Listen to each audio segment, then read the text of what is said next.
Welcome to commerce studies. एक बार फिर से हम लौट आए हैं अपने नए वीडियो के साथ।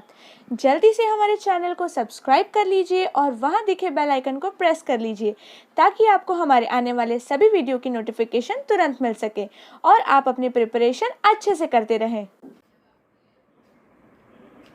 तो चलिए अब हम शुरू करते हैं एमकॉम सेमेस्टर 4 कंसोलिडेशन अकाउंट्स का इलस्ट्रेशन नंबर 3। इससे पहले हम एक मास्टर रूल्स का वीडियो और इलस्ट्रेशन 1 एंड 2 ये दोनों अपलोड कर चुके हैं। आप एक बार पहले उसे देख लीजिए, जिसका लिंक हमने डिस्क्रिप्शन में दे दिया है, ताकि आपको ये सम भी बहुत अच्छे से समझ में आए। आप हमारे साथ चलेंगे तो आपको भी और ज़्यादा मज़ा आएगा।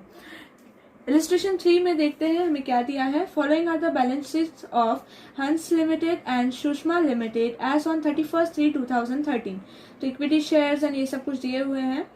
इसके अंदर इम्पॉर्टेंट है इन्वेस्टमेंट इन सुषमा लिमिटेड एसेट्स के अंदर 400 शेयर्स, यानी यहाँ पर टोटल 50,000 के शेयर्स हैं, जिसमें से 100 ईच है, यानी 500 में से 400 शेयर्स सुषमा के एक्वायर किए हैं हंसा ने। तो हंसा लिमिटेड का हमें होल्डिंग कंपनी का मतलब जो भी परसेंटेज है वो यहाँ से मिल जाएगा कि कितना होल्डिंग है। एंड इसके बाद जो भी एडजस्टमेंट दिए हुए हैं वो देख लेते हैं। On 1/7/2016 Hansa limited has required shares of Sushma limited on the date of Sushma limited had general reserve and credit balance of P&L $4,000 and $12,000 respectively, यानी 1 जुलाई 2016 को उन्होंने एक्वायर किया है शेयर, यानी डेट ऑफ एक्विजिशन हमारा 1/7/2016 है। एंड उसी दिन उसका बैलेंस जो था P&L एंड जनरल रिजर्व का वो $4,000 एंड $12,000 था। सुषमा लिमिटेड पे डिविडेंड 10% डिविडेंड दिया है, पूरे ईयर का दिया है। तो यहाँ पर हम 6 मंथ्स का नहीं निकालेंगे, यहाँ पूरे ईयर का निकालेंगे।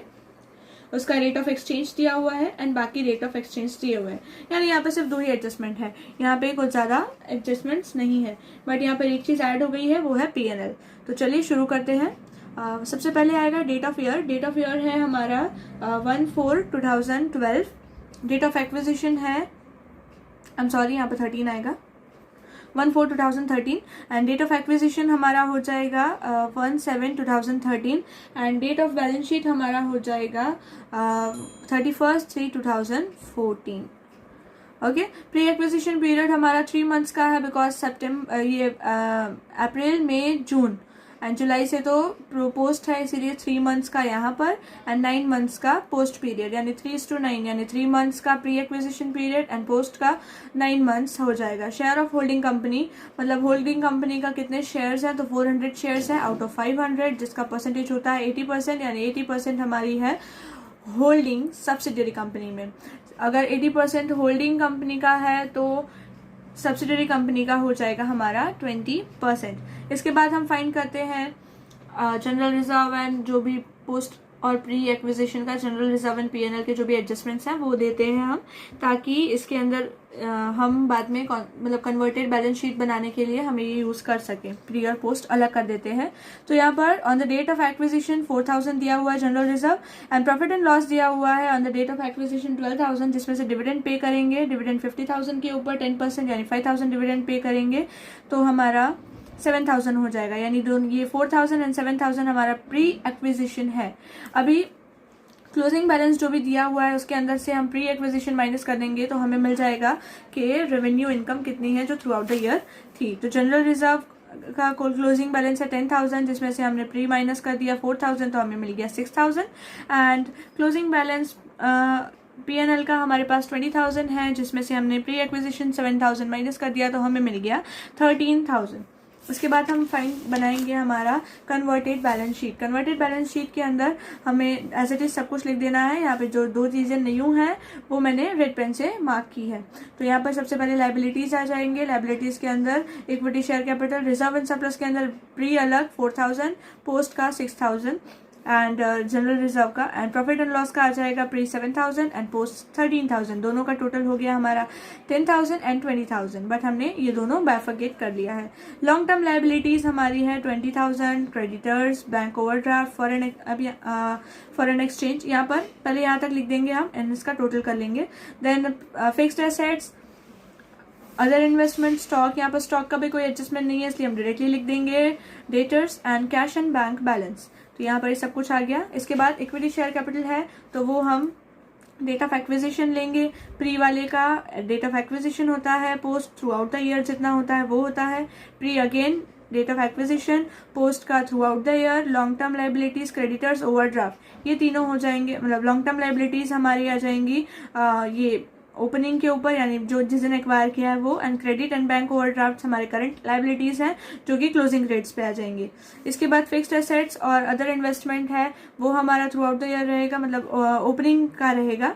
And stock, debtors and cash and bank, ये क्रेडिट करंट एसेट्स है, इसके लिए ये क्लोजिंग बैलेंस रहेंगे। इसके साथ हम मल्टीप्लिकेशन कर लेंगे एंड ये इसका टोटल निकाल लेंगे। देखेंगे यहाँ पर तो हमें लाइबिलिटी साइड हमें डिफरेंस मिलेगा, यानी हमारा यहाँ पे क्रेडिट बैलेंस है तो उसे हम प्रॉफिट कंसिडर करेंगे। तो फॉरेन एक्सचेंज प्रॉफिट यहाँ पर 1000 का दिया हुआ है। इसके बाद ट्रांसफर करने के बाद क्या आता था, तो हमारे वो 5 स्टेप्स में से सबसे पहला स्टेप होता है हमारा capital gain and capital loss find करेंगे। तो capital gain and capital loss के लिए सबसे पहले हम फाइंड करते हैं जनरल रिजर्व दिया हुआ है 4000, जो हम लेते हैं प्री एक्विजिशन का। उसके अंदर हम ऐड कर देंगे प्रॉफिट एंड लॉस 7000, वो भी प्री का, दोनों ऐड कर देंगे। तो ये हमें मिल गया माइनॉरिटी इंटरेस्ट के लिए जो हम कैपिटल गेन लेने वाले हैं वो। इसके साथ हम डिविडेंड प्लस कर देते थे, हमें मिल जाता था होल्डिंग कंपनी का। तो डिविडेंड हमारा 5000 है जिसका रेट हमें दिया हुआ है 61 रुपीज। तो 61 रुपीज से कन्वर्ट करके हम लिख देंगे यहाँ पे होल्डिंग कंपनी का कैपिटल गेन। इसके बाद स्टेप 2 में हम फाइंड करते थे goodwill and capital reserve. Goodwill and capital reserve के लिए परचेस प्राइस हमें दी हुई है 26 लाख। उसमें से हम माइनस करेंगे फेस वैल्यू ऑफ शेयर्स की फेस वैल्यू हम यहाँ से 30,50,000 ले लेंगे। उसमें से 80% इसका शेयर है तो 80% यहाँ पर आ गया। होल्डिंग कंपनी इंटरेस्ट, यानी यहाँ पर जो भी होल्डिंग कंपनी का इंटरेस्ट है उसका 80% अमाउंट, एंड इन दोनों को लेस करने के बाद हमें जो मिलता है वो आ जाएगा। ये अमाउंट आ रही है नेगेटिव में, दैट मीन्स कि ये कैपिटल रिजर्व है। इसके बाद हम कैपिटल रिजर्व हमें फाइंड हो गया। अब हम फाइंड करेंगे स्टेप 3 में हम फाइंड करते थे रेवेन्यू प्रॉफिट हम किस तरह से फाइंड करेंगे, रेवेन्यू प्रॉफिट और लॉस। रेवेन्यू हमेशा पोस्ट का होता है क्योंकि जो पहले कैपिटल का हो गया, अब जो बचा है वो रेवेन्यू होगा। तो इसके अंदर जनरल रिजर्व हमारा आ गया पोस्ट का 6000, पीएनएल आ गया हमारा 13000, दोनों का टोटल कर दिया, उसका कन्वर्टेड ले लिया। उसमें से हमने फॉरेन एक्सचेंज प्रॉफिट जो हमारा आया था वो प्लस कर दिया। अगर ये लॉस होता है तो हम यहाँ पर माइनस करते हैं, यहाँ पे प्रॉफिट है तो हमने यहाँ पे ऐड कर दिया। टोटल हमारा रेवेन्यू रिजर्व आ गया है 11,79,000।